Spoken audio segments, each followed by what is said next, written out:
Bueno, muy buenas tardes a todos. Respetando los tiempos que tenemos en el día de hoy, quiero darle la más cordial bienvenida a todos nuestros afiliados. En el día de hoy, en la tarde del día de hoy, tenemos nuestro comité de propiedad intelectual que tiene como nombre que la oportunidad de nuevos productos no se vuelva una pesadilla. Este comité en el día de hoy es liderado por nuestra firma afiliada Olarte Maure. Y en el día de hoy me complace presentarles a la doctora Beatriz Morales, quien es abogada especialista en Derecho de los Negocios Internacionales y Propiedad Intelectual. Cuenta con más de 15 años de experiencia en el sector y actualmente se desempeña como la gerente de la oficina aquí en Caribe. Además, ella lidera los procesos de gestión de los portafolios de propiedad intelectual para los clientes locales y regionales de aquí. Doctora Beatriz, bienvenida. Sin más preámbulos, el escenario es todo tuyo.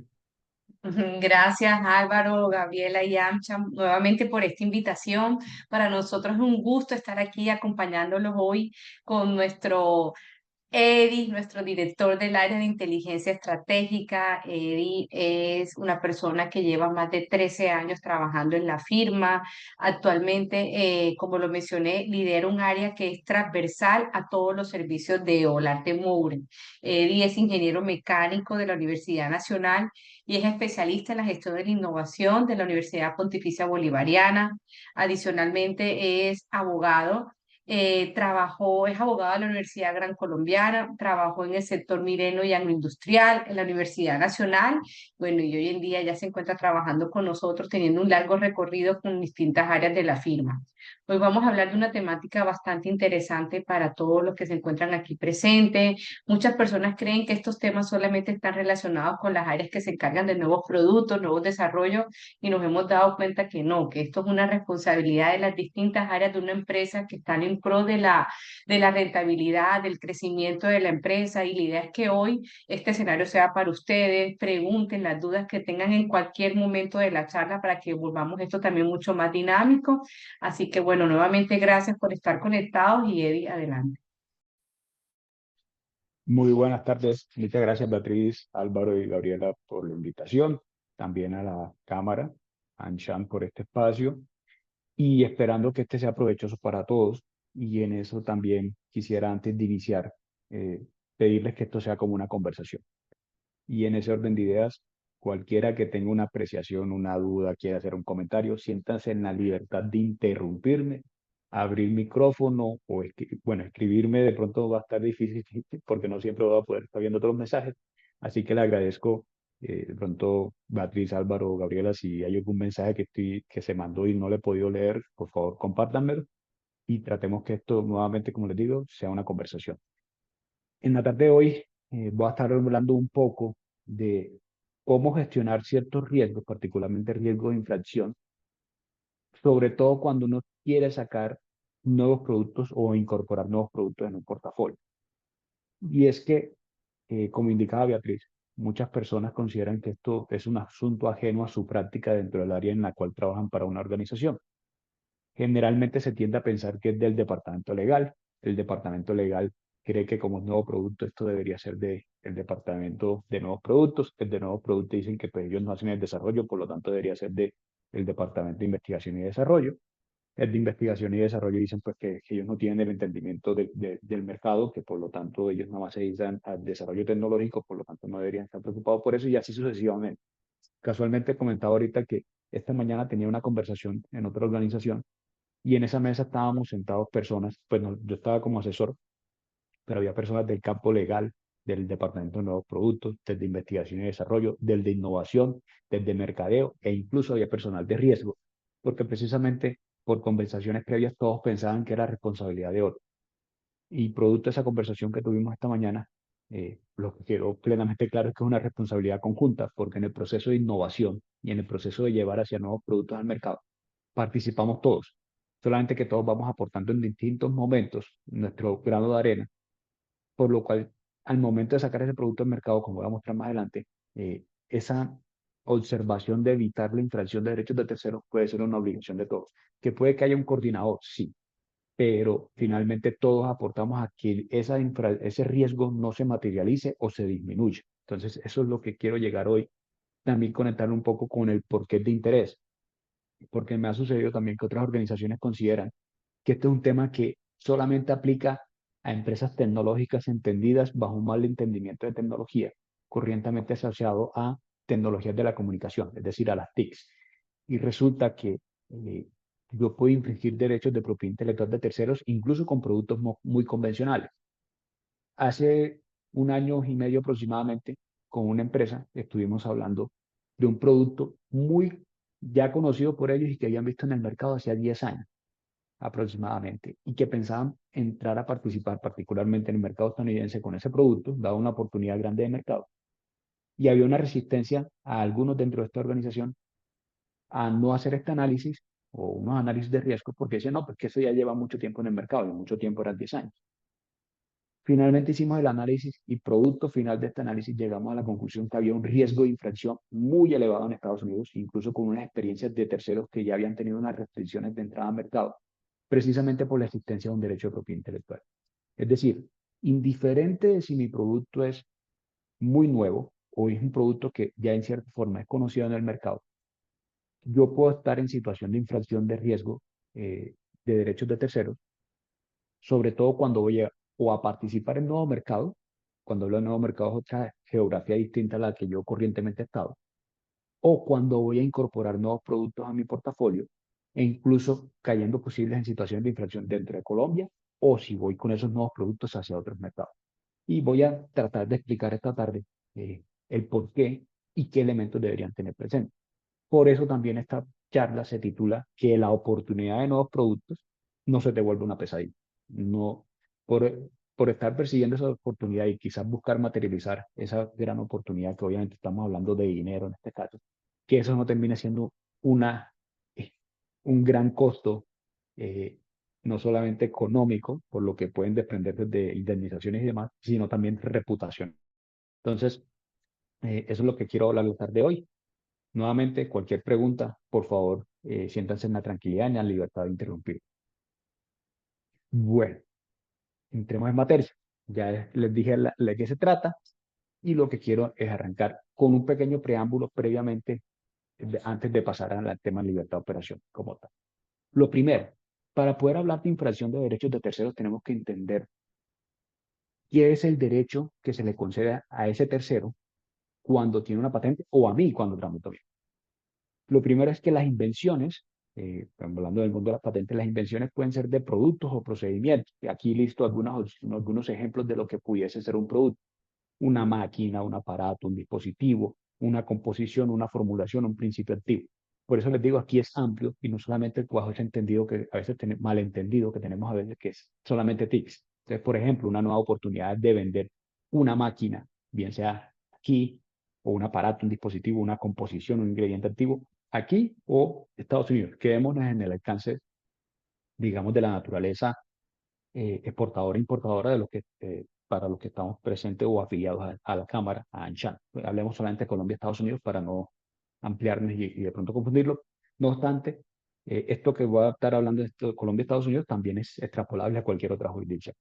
Entonces, yo puedo tener invenciones asociadas a productos, como los que tengo aquí listados, o a procedimientos, y cuando hablo de procedimiento estoy hablando de un método, una secuencia de etapas que conducen a la fabricación de un producto o un resultado proyectado.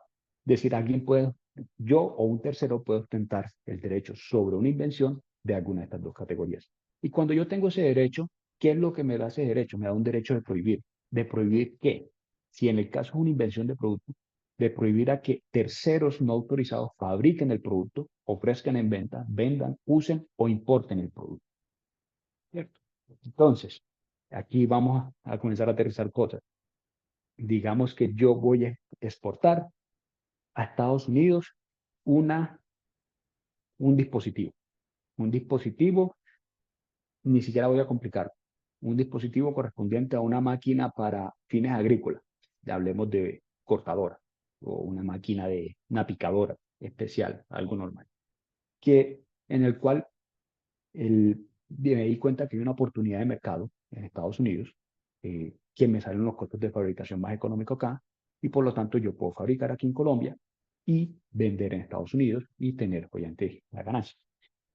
Pero yo en Colombia, digamos, existe una patente, y esa patente, yo conociéndola o desconociéndola, esa patente, digamos, está en Estados Unidos, relacionada con esa máquina. Entonces, ese tercero que ostenta el derecho de patente en Estados Unidos puede prohibirme cualquiera de estas acciones si yo participo en el mercado de Estados Unidos. Y muchas veces lo que me dice la gente, pero es que yo no estoy fabricando en Estados Unidos. Ojo, que no solamente es fabricar. El solo hecho de que entre en importación hacia Estados Unidos ya te pone en una situación de infracción respecto al mercado estadounidense. Entonces, por eso hay que tener esa precaución. Puede que sea que yo tuve una exploración, un scouting tecnológico, una exploración de nuevas oportunidades de negocio en Estados Unidos. Me di cuenta que yo esa máquina la podía vender más, hacerla más económica en Colombia y venderla a Estados Unidos. Entonces, por el incorporar nuevos productos al portafolio, que esa oportunidad no se me vuelva un dolor de cabeza. Eso en el caso de una invención de producto. Si la invención es de procedimiento, obviamente el emplear el procedimiento o ejecutar cualquiera de los actos sobre productos que se obtengan por el procedimiento. Me explico. Digamos que la invención gira alrededor de un procedimiento para obtener un principio activo. Entonces, yo voy a vender ese principio activo en Estados Unidos, pero resulta que yo ese principio activo lo obtengo por una patente. Entonces, si bien lo que yo vendo es el principio activo, pero el hecho de que la patente, a través del proceso, obtengo el principio activo, también cae en una situación de infracción. Entonces, esto es importante, igual esto podemos tratar más a fondo, pero es importante entender los alcances que están asociados a él. Entonces, no siempre el hecho de identificar una oportunidad puede significar que yo pueda ejecutar la oportunidad porque tengo que tener claridad que no vaya a caer en situación de infracción. Ahorita más adelante les muestro por qué esto es altamente relevante en ciertas situaciones, sobre todo en estas relaciones en un mercado, por ejemplo, como el estadounidense. El caso del diseño industrial, porque anteriormente estábamos hablando de patentes. El diseño industrial lo que protege es la estética, la ornamentación, es decir, el cómo veo el producto. El ejemplo, cómo se visualiza la botella. Esa botella, cómo se aprecia. No las prestaciones, qué sé yo, antideslizante, de transferencia de calor, ergonómicas, no. Esas funcionalidades, esas prestaciones no son objeto de protección, sino el cómo se ve. Y si yo tengo un diseño industrial, lo que significa es que también puedo tener un derecho de prohibir ¿a qué? A que terceros hagan fabricación del producto, ofrecer, introducir en el mercado o usar el producto e importarlo. Si se dan cuenta, son las mismas sanciones, muy similares. O un producto que incorpore o reproduzca el diseño industrial. Entonces, significa que si bien puede que no haya patente, puede que se haga diseño industrial. Los diseños industriales en Estados Unidos se denominan patentes de diseño. Las identifican fácilmente porque comienzan con la letra USD, esas tres letras. Y también se les llaman design patent, se les llaman correctamente en Estados Unidos. Lo que para nosotros viene siendo el equivalente al diseño industrial. Entonces, hay que tener teniendo claro ya el alcance que da esos derechos, es decir, los derechos que puede tener ese tercero o que pudiésemos tener nosotros si tenemos nuestra propiedad intelectual, vamos a entrar avanzando más en esta materia. En eso, ¿qué es lo que podemos deducir? Que todos tenemos capacidad de generar tecnología, generar soluciones tecnológicas. Y lo que hace finalmente la propiedad intelectual es blindar la ventaja competitiva que esos desarrollos nos ofrecen. ¿A partir de qué? De esos derechos de prohibición o esos derechos de exclusión que veíamos anteriormente. Entonces, esto nos lleva ¿a qué? A que la propiedad intelectual puede tener tres aristas, o la propiedad industrial particularmente. Una acción defensiva, si yo soy el titular de un derecho, es decir, yo tengo un derecho de patente, yo puedo excluir a que terceros hagan uso de ese derecho. ¿Por qué? Porque de esa invención, porque tengo un derecho en el cual yo soy el titular y me habilita para hacer esa exclusión.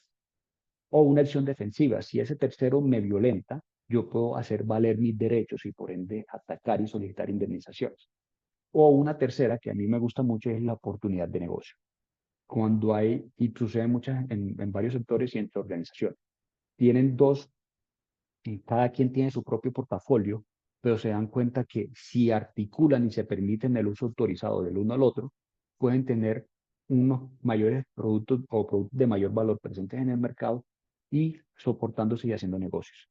A mí esa es particularmente la que me gusta mucho, no obstante las dos anteriores son muy aceptables y son dinámicas muy comunes en ciertos mercados, particularmente en Estados Unidos. En Estados Unidos hay una alta dinámica de protección y de hacer valer los derechos de propiedad industrial, particularmente en patentes. Bueno, hablemos un poco de información de patentes para poder seguir hacia la línea donde quiero conducir la conversación o me gustaría que tengamos la conversación la tarde de hoy. Cuando hablamos de información de patentes y diseño industriales, lo primero es que estamos hablando de un portafolio de más de 200 millones de documentos. todos los días se publican patentes, todos los días se presentan patentes y se publican patentes alrededor del mundo. Es decir, es un conjunto en crecimiento que tiene unas particularidades, entre ellas que es una información que es de acceso libre y gratuito. Eh, es decir, yo puedo ver las patentes que se publican y presentan en Estados Unidos. Incluso también las puedo hacer en Colombia y así sucesivamente por jurisdicciones. Existen bases de datos donde uno puede ver esa información. Y esa información es información clara y completa. Y aquí voy a permitir hacer otra anotación. Generalmente cuando uno habla de patentes, sobre todo, más que de diseño industrial, muchas veces cuando uno no está involucrado un poco con el mundo de la propiedad industrial, tiende a pensar que eso es un documento netamente jurídico, que es algo jurídico y por lo tanto, eh, si uno no es abogado o no está involucrado en el mundo jurídico, como que dice, no, esa información a mí no me interesa, no es de mí, no me aporta, es innecesaria. Eh, Sobre todo pasa mucho con los equipos de desarrollo de productos que dicen, no, pues, ¿para qué me va a servir eso si eso es información jurídica? Pues no, un documento o patente es en esencia un documento técnico. Es un documento en el cual, para yo poder optar por el derecho de patente, tengo que hacer una descripción amplia y suficiente de mi invención de tal manera que alguien la pueda replicar. ¿Qué significa eso? Todo lo que está en un documento de patente es información técnica que tiene que permitir la reproducibilidad de la invención. Y además tiene una estructura. Al tener esa estructura, es fácil la navegabilidad y el armonizado la estructura del documento de patente. Y como les decía, tiene que permitir la reproducibilidad de la invención, lo que hace que sea una información clara y completa y que obedece a distintos sectores tecnológicos. En información de patentes ustedes van a encontrar información de patentes asociadas a temas agrícolas, a formulaciones, composiciones, a procesos industriales, a temas también de Internet, Internet de las cosas, tecnologías de comunicación, inteligencia artificial, muchos frentes distintos, todos ellos siendo frentes campos tecnológicos y que además tiene una particularidad y que obedecen unos códigos, lo cual facilita poder consultar información de patente. ¿Qué les estoy diciendo con esto? Si ustedes hacen desarrollos o en sus organizaciones hacen desarrollos de productos o de procesos de carácter tecnológico, entendiendo tecnología de esa amplitud que decía anteriormente, deberían estar utilizando información de patentes para nutrir esos procesos de investigación y desarrollo. Si no lo están haciendo, están viendo una cara muy pequeña de la moneda.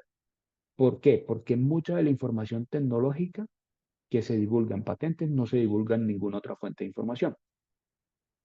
No sé si dentro del equipo, dentro de los asistentes, haya gente que trabaje en investigación y desarrollo, sí, que diseñen productos, que desarrollen productos. Y comento esto porque sé que es común que en esos frentes de trabajo se consulte información de artículos científicos. Si están, que lo cual es muy bueno que lo hagan, pero si solamente se están limitando a artículos científicos, están viendo una cara muy pequeña de la moneda. ¿Por qué? Porque muchos de los que están presentes en el mundo de patentes no están presentes en artículos. Ejemplo, las empresas que hacen desarrollo tecnológico, inventores individuales. Ellos no participan en el mundo de los artículos científicos.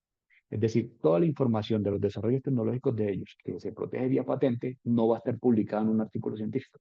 Entonces, por eso la invitación a que miren la información de artículos científicos. Lo otro es cómo ha sido esa publicación de información. Y aquí voy a hablar un poco de las estadísticas y el tema que me parece a mí altamente relevante y por el cual eh, comenzamos a hablar de aquí un poco del compendio de las estadísticas. Estados Unidos, junto a otras 4 jurisdicciones, comprenden el top 5 de los solicitantes de patentes del mundo. Es decir, en ellos se condensa, y algunos dicen que se condensa solamente en estas 5, alrededor un poco más del 90% de las patentes que se generan en el mundo. Es decir, de las 200 de países que existen, 5 condensan el 90% de la información de patente. ¿Esto a qué nos lleva? A que cuando vemos estadísticas, y si hemos visto de pronto alguna vez una estadística de cuántas patentes se presentan en Colombia la cantidad de patentes que se presentan es pequeña. Es comparado con estos números, por ejemplo, veamos aquí Estados Unidos, que es la segunda línea. Estados Unidos tiene alrededor, solamente en los últimos años a 2023, está presentando unas 700.000 patentes. Vamos a Colombia. En Colombia, en el año en que mejor nos ha ido, hemos presentado 3.000 patentes presentadas. Si vemos la balanza, vemos que Colombia es muy distante de Estados Unidos. Entonces, si lo vemos desde un punto de los números, las probabilidades de infracción de un derecho de patente en Colombia son más inferiores que las de Estados Unidos, ¿cierto? Por los números que estamos hablando. Y lo vemos solamente desde esa óptica absoluta de números. Y por eso muchas veces las organizaciones acá en Colombia dicen, no, pero es que, ¿cuál es la posibilidad de que yo infrinja un derecho de patente cuando efectivamente pues, los números en Colombia son bajos? Desde números es bajo. No obstante, aquí se ven sus situaciones y yo he tenido que hacer muchos análisis de libertad de operación para no caer en situación de infracción o monitorear cuál es el riesgo de infracción aquí en Colombia. No obstante, cuando nos vamos para Estados Unidos, solamente por los números vemos que la balanza, que la situación cambia inmensamente. Y si volvemos a nuestro ejemplo de produzco en Colombia, vendo en Estados Unidos, vean cómo la situación de esa oportunidad de vender en un mercado tan interesante como el estadounidense, pues se me incrementa el riesgo o la probabilidad de caer en una situación de infracción. Entonces, que esa oportunidad no se te vuelva un problema o una pesadilla. Por eso volvemos al tema del título de esta conversación de la tarde. Vemos un poco el resto de los números de los otros países y lo que notamos es que el mercado estadounidense es tan interesante que la cantidad de solicitudes que vienen o provienen del exterior, es decir, de extranjeros o de no estadounidenses, es superior a la de estadounidenses, a las que se generan en Estados Unidos. Esto lo que habla es de lo interesante que resulta ser ese mercado. Se, o- se contrapone la balanza y sobre todo si consideramos los números que estábamos indicando anteriormente. Eso también habla de al ser un mercado tan interesante, nos dice es que al ver un interés, hay una competitividad en el mercado y también hay una alta probabilidad de que si yo caigo en situación de inflación, esos terceros vayan a querer hacer valer sus negocios.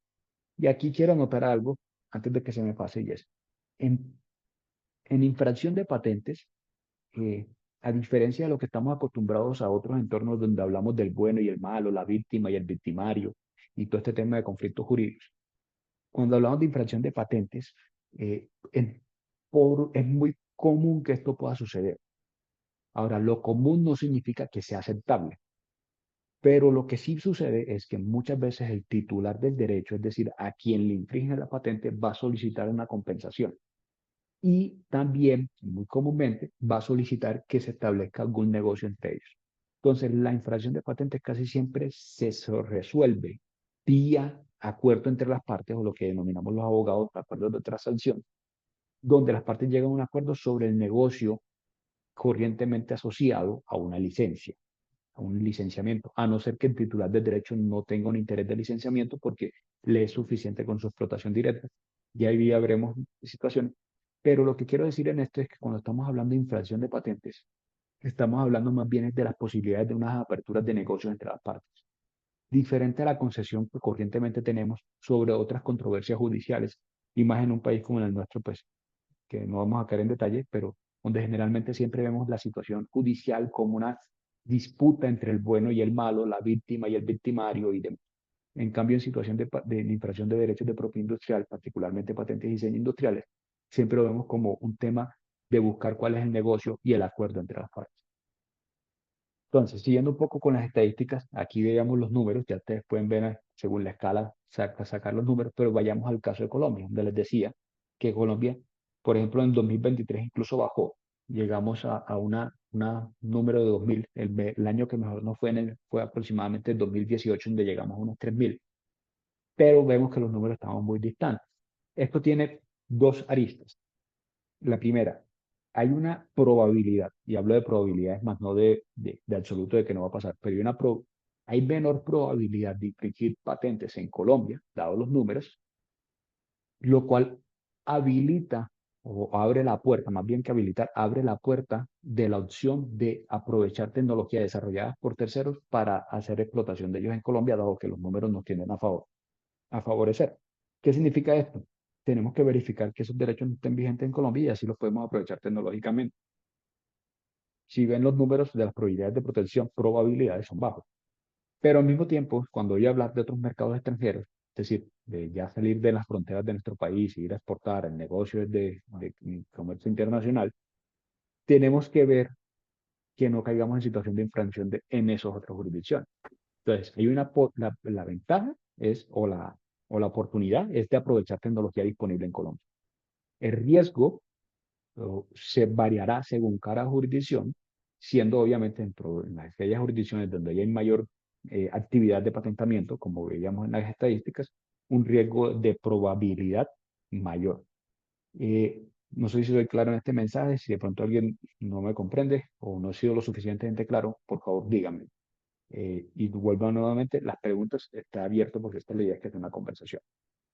Ahora, recordarán que el derecho de patente es territorial, es decir, esas patentes son válidas en las partes de los países donde yo hago mi trámite y obviamente se me concede.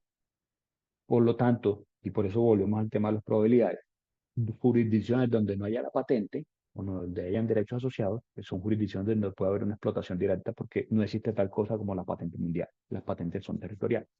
Y aquí abre un tema bastante interesante y es cómo es ese flujo de información. Veíamos que las 5 primeras oficinas son las que tenemos allá abajo en la parte inferior de la gráfica, origen, pero de estas surgen, son las que tienen mayor actividad y al mismo tiempo esas patentes fluyen hacia otras jurisdicciones alrededor del mundo, ¿cierto? Como pudiesen ser las de Estados Unidos. Entonces veo cómo se da ese flujo. Muchas de las patentes que surgen de Estados Unidos se van hacia dónde? En su gran mayoría hacia Europa y hacia China.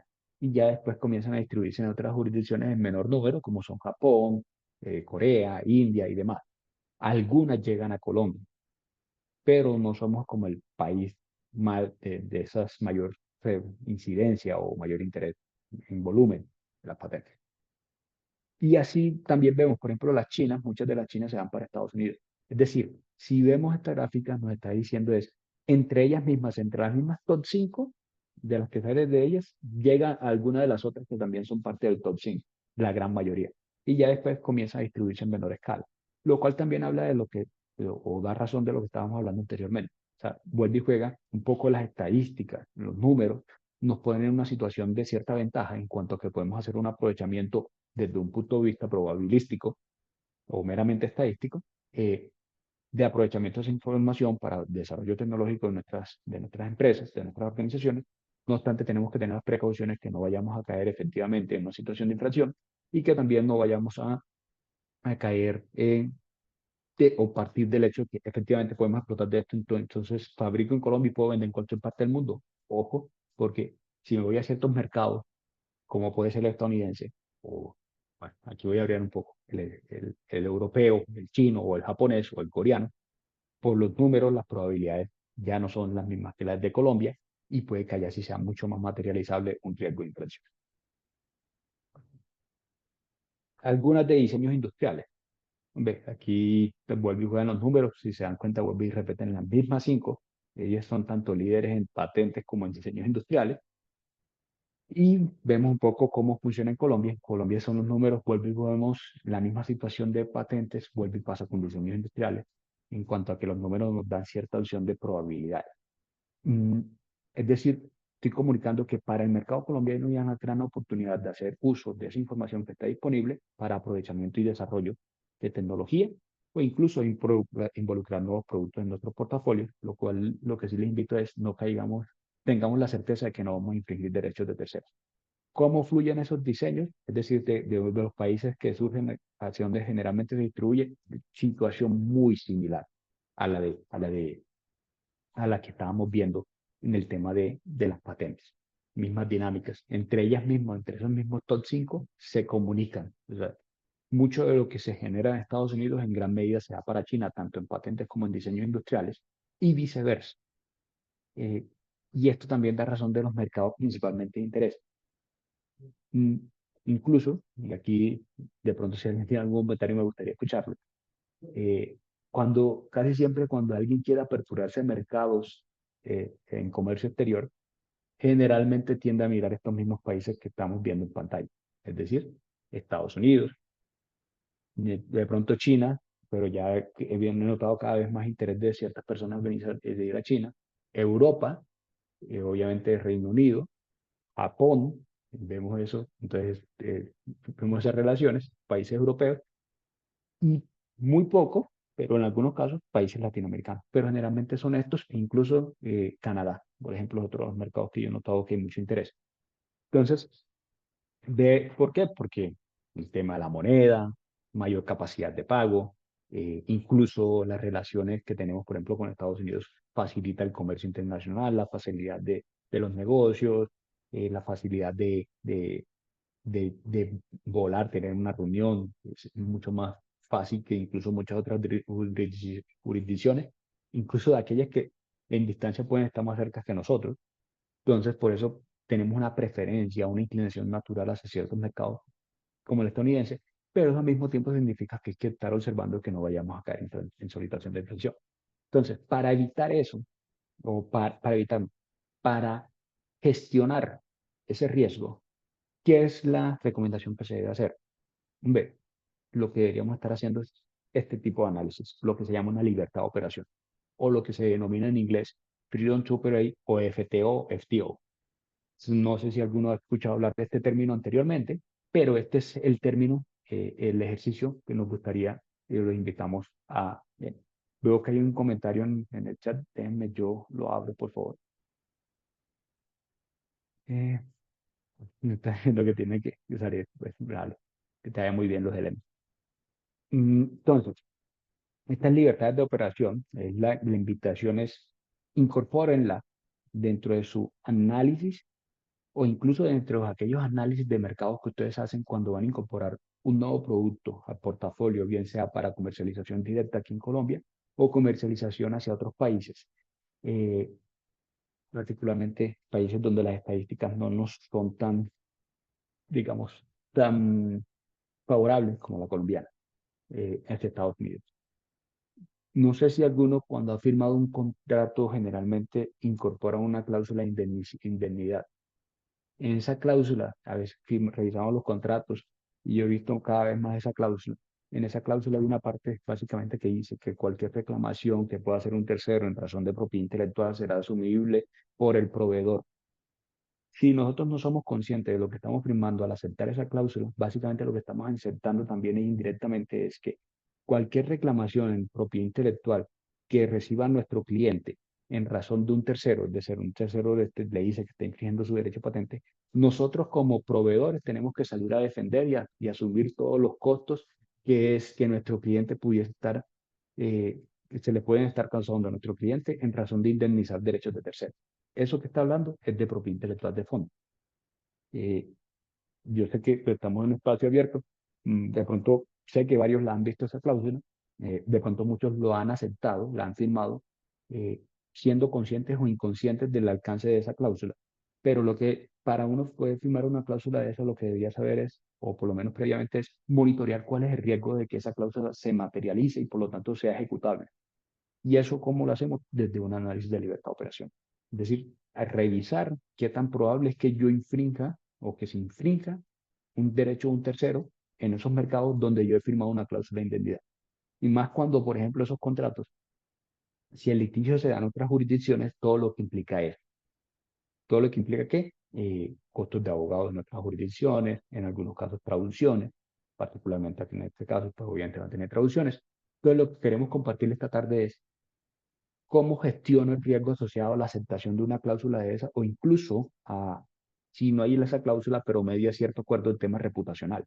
Porque si yo soy el que estoy proveyendo un producto o un producto a mi cliente en Estados Unidos y resulta que mi cliente recibe una reclamación, una carta de cese y desistimiento, un cease and desist, de parte de un tercero. Si bien yo no tengo, de pronto en esa relación con mi cliente, yo no tengo una cláusula de indemnidad, pero si tengo unos años, varios años de negocio, mi posición reputacional y la confianza de mi cliente en mí puede que se vea reducida en razón de esa situación si yo pues, no entro a defenderlo o si yo no preveí o tuve una gestión alrededor de, de esta situación de infracción. Eso por un lado. O la otra, ni siquiera hablemos de un tema de comercio internacional. Digamos que yo fui a Estados Unidos, vi que el producto era muy interesante, lo quiero vender aquí en Colombia, lo fabrico y lo vendo acá en Colombia. Es decir, no estoy saliéndome de Colombia. Puede que ese producto que a mí me pareció muy interesante en Estados Unidos, puede que ese producto sí tenga protección en Colombia, porque si bien las estadísticas son bajas, pues se puede materializar ese riesgo. Aquí se presentan patentes, muchas de ellas provenientes de Estados Unidos y de Europa, la gran mayoría. Entonces, aquí también hay patentes de extranjeros que yo, viendo esa oportunidad de explotación en este mercado, puedo caer en una situación de infracción. Para eso, ¿cómo monitorear eso, hombre? Con este ejercicio que les digo, la libertad de operación. Eso le llamamos, también le llaman un due diligence para evitar la infracción de riesgos de pedido de terceros. ¿Qué es lo que significa? Con este ejercicio yo hago un análisis de que si puedo fabricar, usar o vender sin caer en situación de infracción de un derecho de tercero. Por lo tanto, lo que estoy haciendo al final es decidir si procedo o no procedo comercialmente respecto a la oportunidad que se me plantea en razón de ese producto o proceso. Entonces, este análisis tiene varias etapas. El primero es una búsqueda para identificar esas patentes. ¿Por qué? Porque corrientemente yo desconozco si hay patentes o no asociadas a ese producto.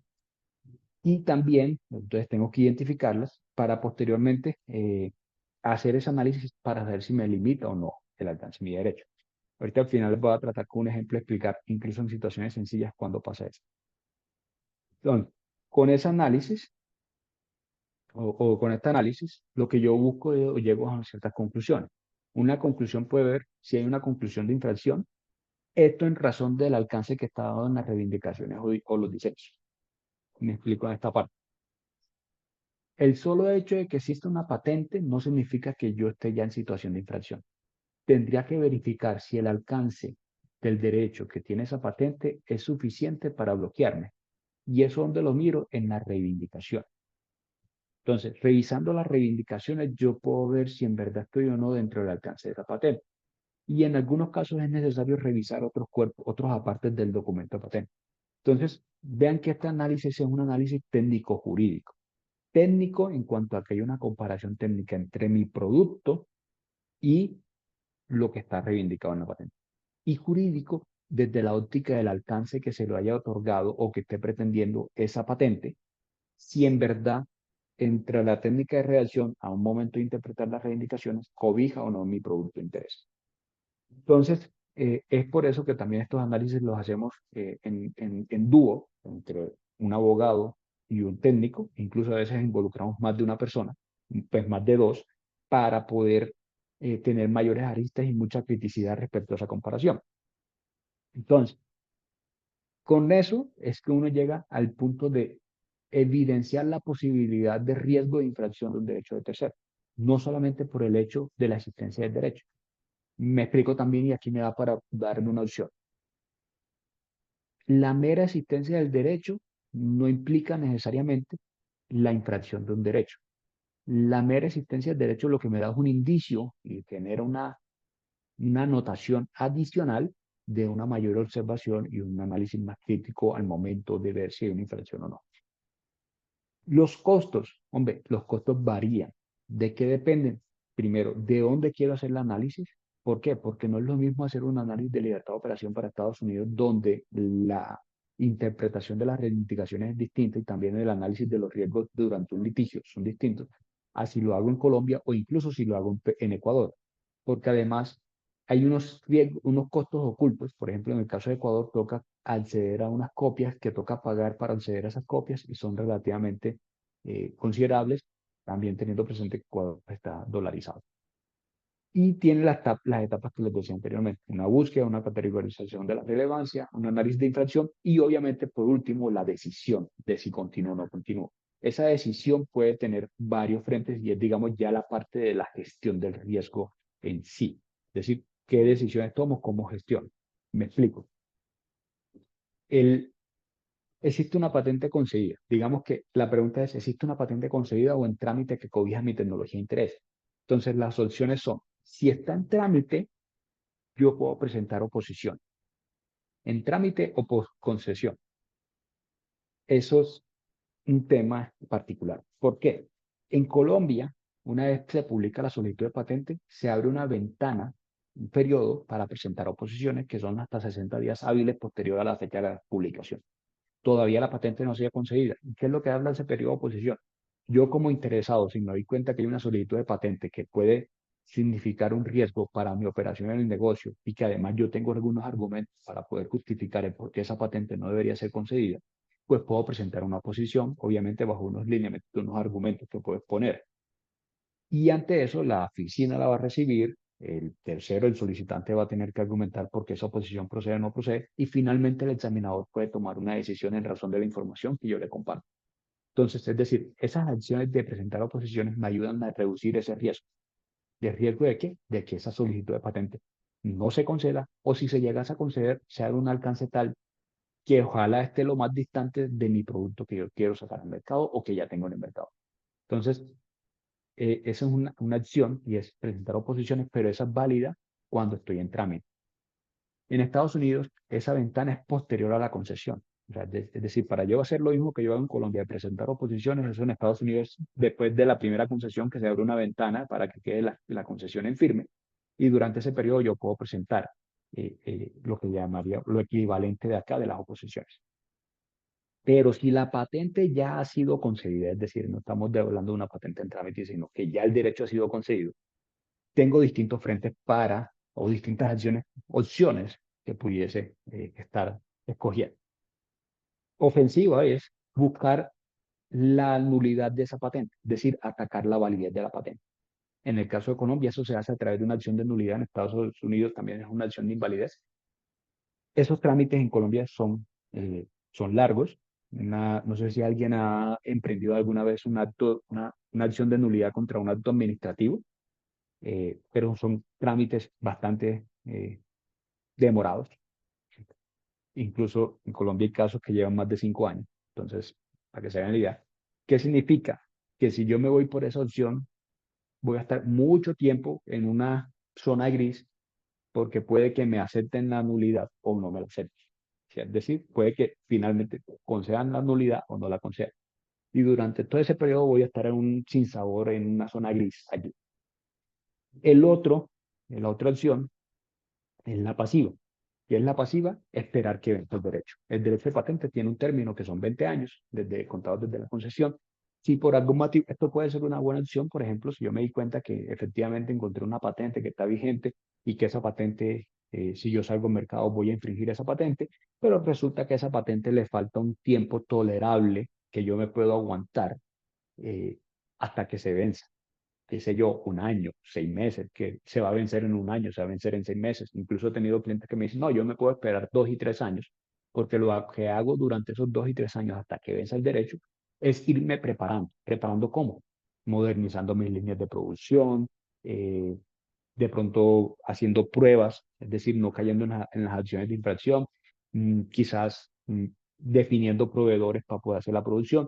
Es decir, no caigo en ninguna de las 5 acciones, que son cuáles: usar, vender, ofrecer en venta, exportar, ¿qué digo? Importar o fabricar. No cometo ninguna de esas 5, simplemente estoy en actos preparatorios. No para todo, para no todos no siempre es válido para todos los clientes, y obviamente esto también dependerá de qué tan dispuesto estoy a esperar ese tiempo y obviamente del tiempo que le falta al derecho patente. Otra opción es el diseño alrededor. Bueno, me toca ajustar mi producto para no caer en la infracción. ¿Eso qué significa? Modificar, hacer diseño alrededor, pero eso significa que yo tengo que entender muy bien cuál es el alcance de esa patente que existe y qué cambios son posibles. Y aquí la gran pregunta y la gran preocupación que a veces han tenido es que si modifico mi producto ya deja de ser atractivo al mercado, a mis clientes. Entonces, eh, impone un reto, pero incluso en algunos casos con clientes lo que han logrado es productos mejorados o optimizados que no caen dentro del alcance de la patente, y en algunos casos los cambios o los ajustes han sido tales que permiten que mi cliente pueda optar por su propia patente. Entonces, ahí también es un tema interesante. Lo otro son las transacciones. Y ¿sabes qué? Yo voy a hacer voy a buscar a este tercero para que me dé una licencia. No me puedo esperar, no quiero emprender una acción de nulidad por todo lo que eso demora y lo que cuesta. Más bien, al titular de la patente le voy a pedir que me dé una autorización para uso y le voy a pagar una regalía. Es decir, buscar una licencia. Y hay clientes, que es menos común, que asumen el riesgo. Es decir, voy a salir al mercado y que pase lo que pase, y si me demandan, allá veremos. Entonces, son opciones, algunas de las opciones que están planteadas.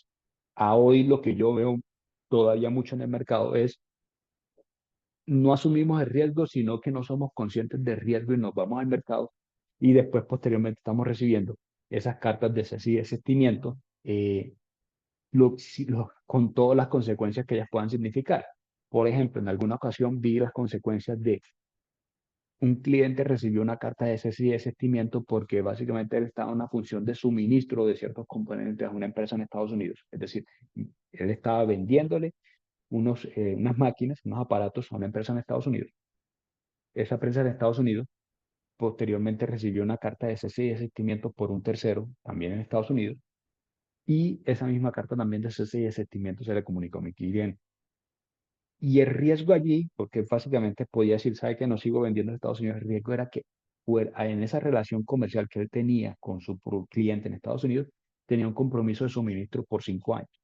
Entonces la situación es, ¿qué pasa con el tiempo que restaba para cumplir ese compromiso de los 5 años? Las indemnizaciones allí, ¿quién las cubre? Entonces, todo lo que eso significaba. Entonces, a veces se están yendo a ciertas acciones sin ser conscientes del riesgo de infracción y se pueden desprender todas estas situaciones de daños y de compensaciones adicionales que terminan siendo más costosos o de lejos muchísimo más costosos que un análisis de esto que por lo menos me permita entender cuál es el riesgo que estoy teniendo.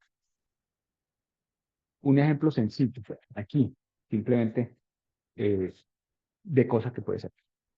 Digamos que yo tengo una empresa que fabrica componentes, que tiene la capacidad de producir componentes plásticos con cierta vocación para dispositivos de limpieza dental y me di cuenta que puedo producir este cabezal de un cepillo eléctrico, un cepillo electrónico. Y me doy cuenta que pues con mis tecnologías de producción me sale mucho más económico producirlo aquí en Colombia, ¿cierto? En mercado en Estados Unidos, puede que en Colombia haya un mercado, pero en Estados Unidos el mercado es mucho más interesante. Es decir, mis probabilidades de venta de este cepillo son mucho más altas allá. Además, por una naturaleza del consumidor más cercano a este tipo de productos y también porque eh,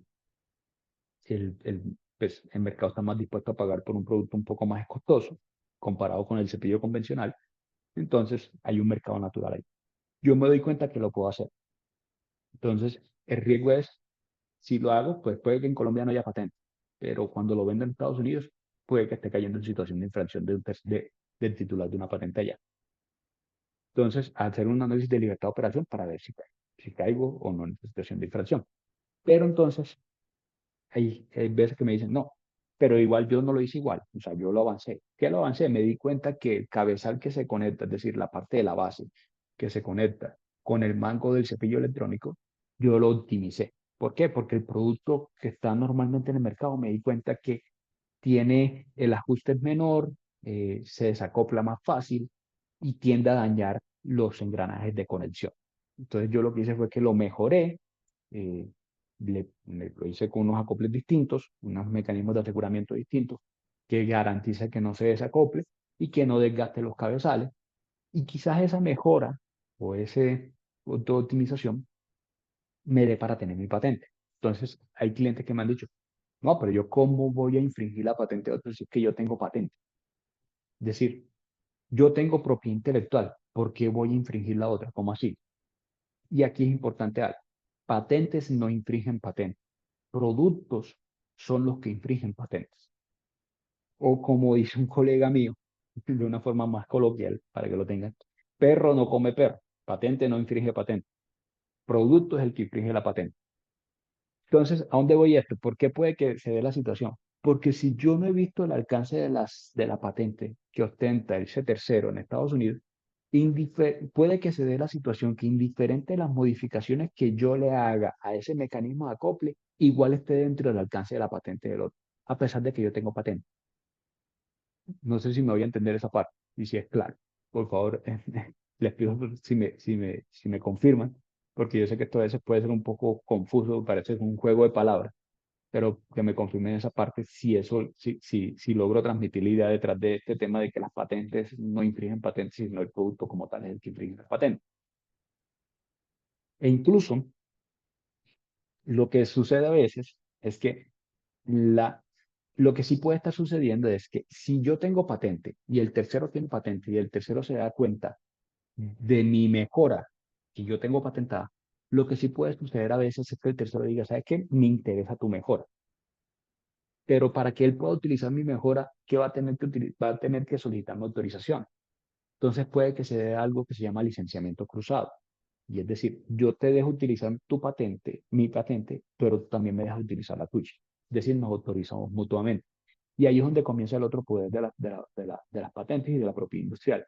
Es que muy difícil, muy distinta es la situación donde yo negocio sin tener propiedad industrial, es decir, estoy librado a la voluntad de ese tercero, a cuando yo tengo propiedad intelectual, porque yo tengo cartas con que negociar, puedo tener cartas para traer a la mesa y poner elementos de negociación. Mi poder de negociación cambia en el momento en que yo tengo propiedad industrial.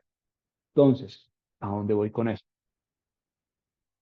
Si ustedes en un mercado donde sepan que hay posibilidades de protección y pueden tener sus protecciones, traten de tener, porque de esta manera tienen mayor posibilidades de negociación y sobre todo en comercio internacional, cuando comienzan a chocar esos portafolios. Esto es lo que pasa con los dispositivos móviles. Estos aparatos, no hay un solo titular o ninguna sola marca que ostente todos los derechos de propiedad intelectual de estos aparatos. ¿Ellos qué tienen? Hacen licencia cruzada. Hombre, tu tecnología de procesadores la necesito para incorporarla en dispositivo, pero yo sé que tú también necesitas mi tecnología de 4G, entonces, o de 5G, entonces nos damos licencias mutuas. Eso sí es lo que pasa. En mercados como el de los dispositivos electrónicos, de los teléfonos inteligentes, es mucho más activo ese tipo de relacionamiento, pero no es exclusivo de ellos. También puede pasar en cualquier otro campo tecnológico. Lo he visto en temas de farma, lo he visto en temas de agroindustria, lo he visto en temas de dispositivos móviles, todo lo que son casi tecnologías de las telecomunicaciones. En ese mercado pasa mucho eso, pero también lo he visto en temas más sencillos como dispositivos, eh, pues productos para el cuidado, para la higiene, como tal, como pudiesen ser los cepillos. Para tecnologías de cepillos hay un montón. Por último, les quiero compartir esto y es recomendaciones que les doy. Lo primero, cuando estén en las etapas de desarrollo de tecnología, es decir, pasando de la idea al desarrollo, les recomiendo hacer vigilancia tecnológica. ¿Qué consiste esto? Estar monitoreando esos entornos tecnológicos. Vean, monitoreen las patentes de esos competidores o de esos referentes. Vean qué están haciendo. No solamente para identificar que no vayan a caer en situación de infracción, sino también para inspirarse y para que esa información se vuelva información tecnológica que ustedes pueden estar incorporando en sus desarrollos. Y de esa manera, les aseguro que pueden estar cerrando esas brechas tecnológicas más rápido. Lo segundo es, hagan protección vía patente, protejan sus desarrollos. En Colombia existe una tendencia a menospreciar lo que desarrollamos, porque tenemos varios mitos alrededor de patente. Creemos que para poder optar por patente tiene que ser un premio Nobel, tiene que ser algo, eh, qué sé yo, wow, tecnología de robots, de cohetes, no. Una patente lo único que requiere es una solución técnica, un problema técnico. Y en eso les recomiendo hacer mucho tema de monitoreo, obviamente los análisis de patentabilidad y también seguir siempre la vigilancia. Y en el momento de la explotación comercial, es decir, cuando yo ya voy a mercado, cuando yo ya voy a salir al mercado a llevar mi producto a un nuevo mercado, o incluso mismo aquí en Colombia, siempre traten de incorporar, sobre todo cuando esos productos son muy recientes, es decir, cuando son productos que no son de, qué sé yo, que cuando no es exactamente el mismo producto que lleva 25 años en el mercado, sino que yo me inspiré porque vi un producto cercano, vi un producto que me parece interesante incorporar en mi portafolio. Así sea que eso lo haya visto hace 10 años, 5 años, les recomiendo siempre hagan libertad de operación para evitarse esos malestares de caer en la infracción de derechos de terceros. ¿Por qué les resalto esto? Porque la oportunidad la oportunidad de los negocios se puede volver un gran dolor de cabeza y un gran problema económico si caigo en situación de infracción, y más cuando una empresa está emergiendo. Para que entienda un poco el mensaje de esta parte, un litigio de patentes en Estados Unidos no baja por muy barato de $200.000. $200.000, un egreso de $200.000 para muchas empresas colombianas es la liquidación de la empresa. Entonces, evítense, si hay formas de evitar o por lo menos monitorear y hacer una gestión alrededor de riesgo, no se vayan a ciegas y eviten caer en situación de infracción. Por último, simplemente quisiera invitarlos, están muy callados, pero cualquiera que quiera, que tenga dudas respecto al asunto, siéntase en la tranquilidad de contactarnos, de contactarme. Y también, si alguien quiere entender cuál es el entorno de patentes que es cercano a su empresa, a su organización, nos contacte y yo con mucho gusto les puedo mostrar qué hay en materia de patente cercano a lo que tecnológicamente estoy haciendo. Eso sin costo alguno, simplemente para que comiencen a tener ese reconocimiento. Les agradezco. Si nuevamente si hay preguntas, creo que tenemos el tiempo para ello. Y bueno, les agradezco mucho. Muchas gracias. Bueno, Eddie, no, nosotros agradecidos contigo y con toda la firma. Creo que fue un espacio que nos aperturó mucho más el panorama. Cuando inicialmente habíamos dicho que era algo muy específico, creo que se abarcó para todo. Entonces, si hay alguna pregunta, pueden escribirla en el chat o pueden habilitar el micrófono para hacerla en este momento. O en caso de que tengan preguntas más adelante, ahí está el correo de Eddie que pueden enviarle sus inquietudes. No siendo más, bueno, quiero agradecerles a la firma Olarte Mauri, a Beatriz y a Eddie por estar acompañándonos en esta tarde del día de hoy. Y bueno, estos tipos de espacios son exclusivos para nuestros afiliados y esperamos que se sigan repitiendo a medida que la temática vaya actualizándose. Gracias a todos por estar conectados. Que tengan una feliz tarde. Muchas gracias, que estén. Muchísimas gracias. Muchas gracias. Mucho gusto. Que estén muy bien. Una feliz tarde. Muchas gracias. Feliz tarde. Muchas gracias, excelente tema, feliz tarde. Gracias.